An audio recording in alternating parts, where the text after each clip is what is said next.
Coucou tout le monde! On a pris une petite semaine de repos, donc il n'y a pas eu d'épisode la semaine dernière, mais cette semaine, c'est un épisode spécial. Nous allons vous faire découvrir l'intérieur de notre cigale, ainsi que l'extérieur. Hein? Ouais. Donc, on voulait vous présenter donc notre magnifique maison roulante. C'est parti, on vous amène. Bienvenue chez nous, c'est parti, on va vous faire une petite visite guidée de notre cigale. Venez avec moi. On va commencer donc par la cabine conducteur. Voici à quoi ressemble notre espace de conduite quand on roule. Donc l'espace est vraiment super agréable. Anthony s'installe ici forcément pour conduire, ou moi, et puis moi ici. Donc ce que nous avons rajouté, une caméra de recul. Ensuite on a également investi dans un GPS spécial VR qu'on avait trouvé sur Marketplace avant de partir. Il nous sert pas mal pour tout ce qui est hauteur, largeur et les ponts qu'on pourrait éventuellement rencontrer sur notre chemin. Nous avons également rajouté une dashcam ici pour donc filmer la route en tout temps. Ça peut être très pratique. Ici, on avait fabriqué une petite table qui est venue en fait se déposer directement sur notre cache moteur pour qu'on puisse poser éventuellement nos gobelets quand on roule, les cellulaires. Là, c'est un petit peu un vide-poche. Il y a des chewing-gums, il y a un petit peu de terre. Ensuite, ici, on a des placards. Donc là, c'est notre range-tout, notre fouille-tout. Donc ici, c'est tout ce qui est boîtier à lunettes, tout ce qui est fil électrique, électronique, les clés importantes qu'il ne faut pas qu'on perde. Un écran de télé où on peut brancher directement des DVD. Et ici, nous avons tout l'espace jeux de société. Donc là, on avance un petit peu. Donc, dans ce placard ici, c'est tout ce qui est rangement pour l'école des garçons. Donc, tout est organisé. Donc, les cartables sont déjà prêts avec le programme scolaire. Ils ont également des bacs avec les trousses, ce qui leur permet en fait de venir prendre leur matériel quand ils en ont besoin. Et aussi, tout ce qui est ordinateur, on les range ici. On a essayé d'optimiser au maximum l'espace. C'est pour ça que je fais signe à Anthony de venir. On a rajouté au fur et à mesure du voyage des crochets par-ci par-là parce qu'on s'est rendu compte qu'on n'en avait pas mis au départ et on se retrouvait avec des objets, on ne savait plus où les ranger. Donc ici on a rajouté un crochet qui vient en fait recueillir tous les chapeaux qu'on a éventuellement besoin. Et de ce côté-ci, on a mis des crochets pour les casquettes. On a essayé d'optimiser l'espace au mieux qu'on pouvait. Donc ici, on avait un coin vide. Initialement, quand on a acheté le VR, il y avait un fauteuil placé ici. Nous avons décidé de ne pas remettre le fauteuil. Par contre, on a voulu acheter un meuble à chaussures parce qu'on ne voulait pas avoir des chaussures qui traînent partout. Donc c'est un meuble Ikea tout simplement. Et en fait, ici, on vient ranger les chaussures de tout le monde. Super facile d'accès. Et ici, il y a une petite baguette en métal. Et ça, je vais vous montrer tout de suite à quoi elle sert. Voici à quoi sert cette baguette de métal. Tout simplement, on a créé un espace bureau amovible. C'est une simple planche que nous avons achetée chez Ikea. Et nous avons rajouté un pied de table amovible. Et en fait, ici, on peut facilement travailler. Donc, moi, souvent, je m'installe ici pour faire les montages vidéo. Et les garçons aiment bien faire leurs devoirs sur cette petite table. L'espace des garçons. Alors l'espace des garçons n'existait pas quand on a acheté le VR. Donc il a été pensé et réfléchi par nous et surtout construit par nos propres souhaits. Donc on voulait un espace où chacun puisse se retrouver dans une bulle. Parce que ce qui est important, c'est que chacun se retrouve dans son espace à lui. Donc Lilian, c'est son lit, il est en bas. Ils ont eu le droit de mettre toutes les peluches qu'ils voulaient et leurs décorations. Et Elliot, lui, se retrouve en face. Donc, au niveau des petites ouvertures ici pour laisser passer la lumière, on a acheté des bacs où c'est un petit peu leur fourre-tout. Et aussi, ils ont chacun des filets pour y mettre leurs objets, ainsi qu'un support pour la tablette, les écouteurs. Et le clou du spectacle, tout simplement, en fait, en fonction de leur humeur, ils peuvent choisir d'éclairer leur petit coin douillet quand ils en ont envie. Donc ici, c'est notre espace de vie familial, donc c'est notre salle à manger et en même temps notre espace cuisine. Donc, nous avons décidé d'optimiser au maximum l'espace tout le temps, il faut y penser, on vit sur la route 1 an. Donc ici, c'est notre poêle avec notre four au propane que nous avons installé. Des filets à légumes, ça c'est très pratique quand on roule. Un rack à épices, le micro-ondes qui marche vraiment très bien puis qui dépanne honnêtement. et puis tout notre espace de plan de travail pour cuisiner, ainsi que l'évier. Au niveau de l'évier, on a décidé d'installer un robinet supplémentaire qui en fait vient puiser dans notre réserve d'eau potable, qui est juste ici dans les bonbonnes. Il suffit juste d'appuyer sur le bouton et nous avons accès à l'eau potable. Pourquoi? Parce que ici, ce robinet-là vient puiser directement dans notre réserve d'eau de la cuve du VR. Mais comme on ne voulait pas prendre le risque d'avoir des bactéries, parce que l'eau peut être forcément stagnante dans cette cuve-là, on a décidé tout simplement de bypasser le système. Au niveau du rangement, donc c'est comme une cuisine, hein, on essaye d'en mettre, sauf que j'ai beaucoup moins d'espace que dans une cuisine, mais ça rentre. Donc les verres, les ustensiles, les bouteilles, les petits bols, on use de stratégie et de Tetris, mais ça fonctionne. Et au niveau des tiroirs, pareil, comme dans une maison bien standard, le tiroir à couvert, et ici on met les tasses, les bols et les assiettes. Ici donc c'est notre salle à dîner. Contrairement à ce qu'on peut penser, beaucoup de gens avant de partir nous disaient vous allez voir, vous allez manger beaucoup dehors. Et bien non, finalement notre VR c'est notre maison, et donc souvent on va venir s'installer ici pour manger tous ensemble. Donc on est très à l'aise pour être tous les quatre ici. Et ici c'est notre réserve de garde-manger, donc il y a absolument tout notre nécessaire sur les deux. C'est pas non plus super bien rangé, mais en tous les cas ça fonctionne, donc on a absolument tout ce qu'il nous faut pour cuisiner ici. Ici on va commencer à avancer. Donc ça c'est notre frigo, c'est un frigo de maison que nous avons transformé en 12 volts. Tout simplement notre frigo ne s'arrête jamais depuis que nous sommes partis, donc dès le jour 1. Il roule aussi bien avec le moteur qu'avec notre énergie solaire ou bien en électricité. Donc partie congélateur et partie frigo, c'est petit mais on arrive à en mettre du stock quand même. Donc on tient facilement une bonne semaine voire 10 jours avec ça. Ici on a une petite niche qu'on a conçue pour venir mettre en fait tout ce qui est la partie grille-pain, le pain, la cafetière, les planches à découper, les plateaux, tout le petit nécessaire qu'on aurait besoin éventuellement sur la route. Et surtout, ça nous fait gagner beaucoup d'espace parce que dans les placards, ça ne rentrait pas. De l'autre côté, nous avons notre garde-robe. Donc ce grand placard ici, c'est notre garde-robe pour tous les quatre pour le voyage.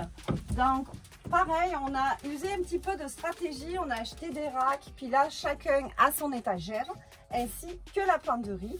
Donc vraiment tout est pensé et optimisé pour que tout rentre. Et en bas, on a rajouté des racks en fait qui se tirent, et ça c'est toute la partie plage et baignade. Ici c'est l'espace, donc c'est la chambre des maîtres, messieurs dames. Donc c'est la chambre d'Anto et de moi. Donc c'est ici qu'on s'installe la nuit pour faire dodo. On a encore des placards de rangement, on en a vraiment beaucoup. Et qu'est-ce qu'il y a dans ces placards? En fait, c'est le stock de linge en fonction des saisons que l'on va croiser. Donc s'il fait froid, eh bien, il faut sortir ce stock-là. S'il fait trop chaud, eh bien, on va transvaser de l'autre côté. Bref, vous suivez la patente, c'est juste de l'organisation.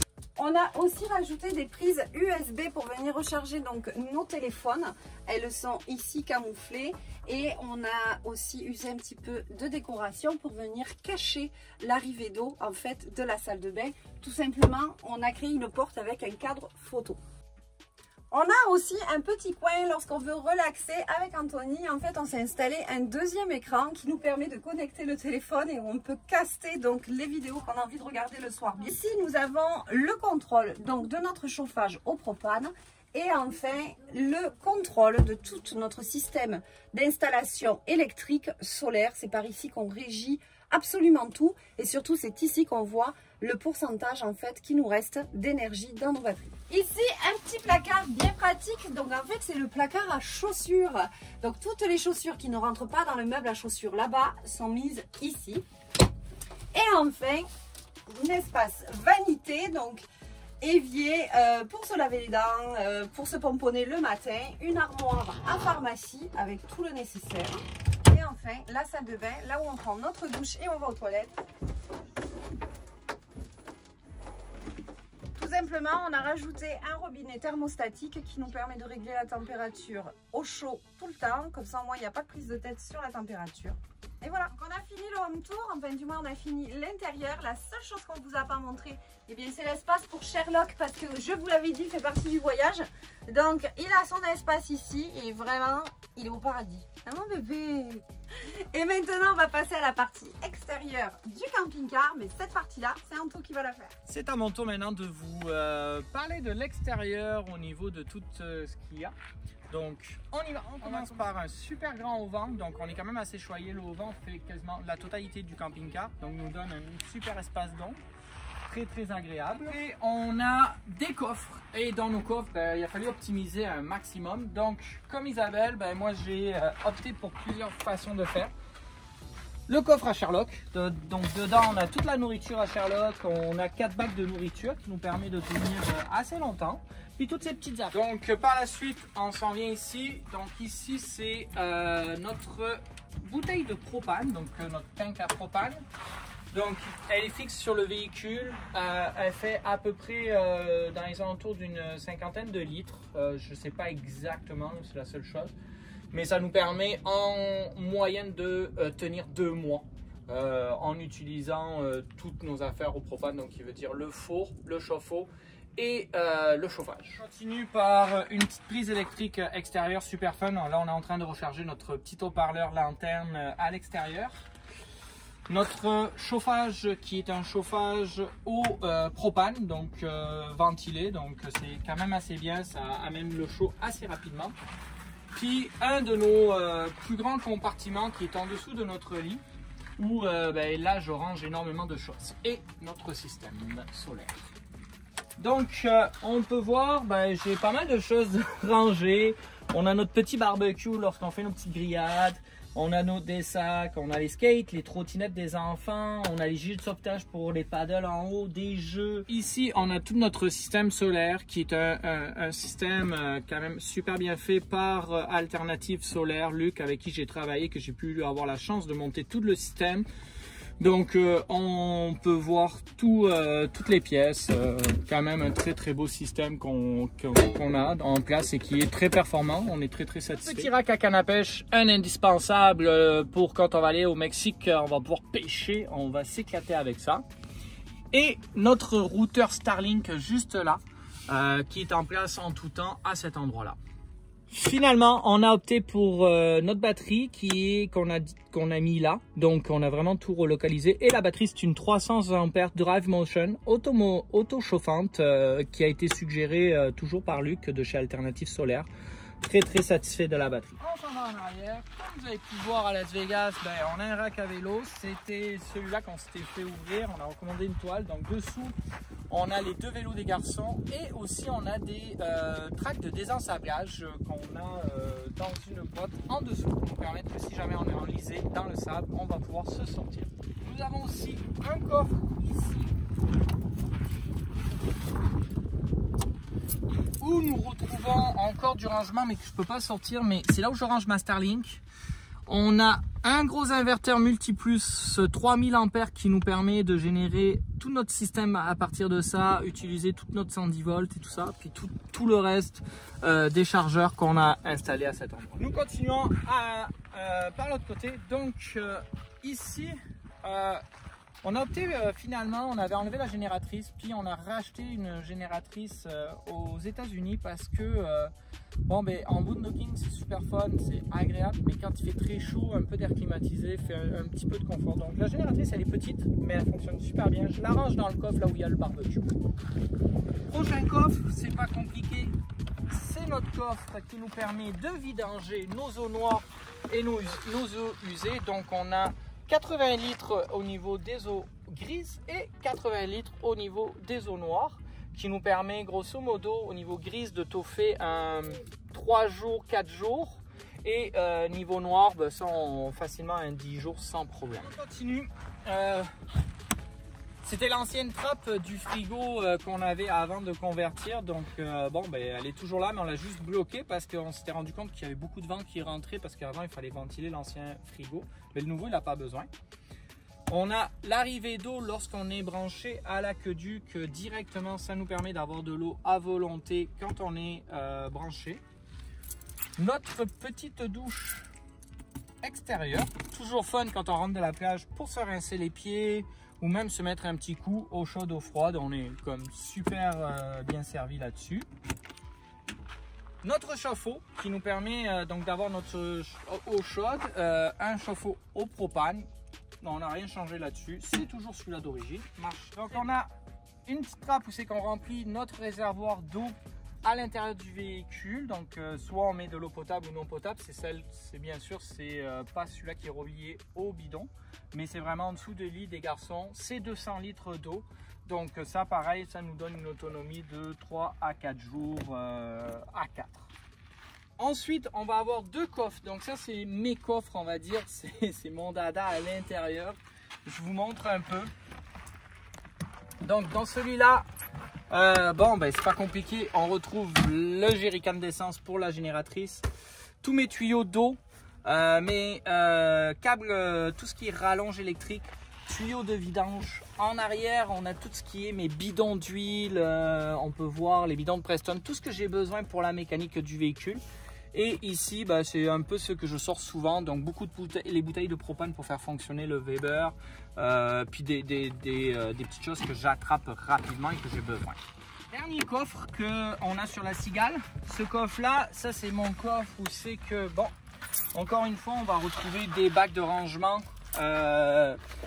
Mes cales pour niveler le véhicule. On a aussi des cales de bois dans le fond. On a tout plein d'outils que j'ai besoin, de pièces que j'ai besoin ici, que ce soit pour de la plomberie, de l'électricité. Tout va se retrouver dans ces coffres-là. Mon coffre à outils ici, toutes les pièces électriques, encore une fois. Vraiment, j'ai un mix qui me permet d'être autonome, comme vous avez pu le voir, et puis de me permettre de nous dépanner sur des réparations ou des choses qu'il y a à faire, parce que on ne se cachera pas. Hein. La Cigale, elle a quasiment 30 ans, 31 ans si je ne me trompe pas, et elle a besoin d'affection à chaque jour, donc on s'amuse avec tout ça. Pour finir, on finit sur le moteur. Donc au niveau du moteur, le moteur c'est un 454, c'est un Chevrolet, un 7.4 litres qui est un moteur assez classique ici au niveau de l'Amérique du Nord. Donc on trouve très facilement des pièces et il est beaucoup plus accessible à l'intérieur du véhicule. Quand vous avez vu là où on a fait la table un peu en avant, en dessous c'est le moteur. J'enlève le capot à cet endroit là et je peux travailler sur le moteur. Ici, je vais ouvrir ça. Souvent, je vais m'en servir juste parce que j'ai tout ce qui est mes jauges à huile, transmission, jauge à huile, moteur et pouvoir faire mes niveaux. Sur la Cigale, j'ai changé toutes les lumières vraiment au niveau extérieur. On a mis que de la lumière en LED. Donc, on voit en haut, c'est de la lumière en LED.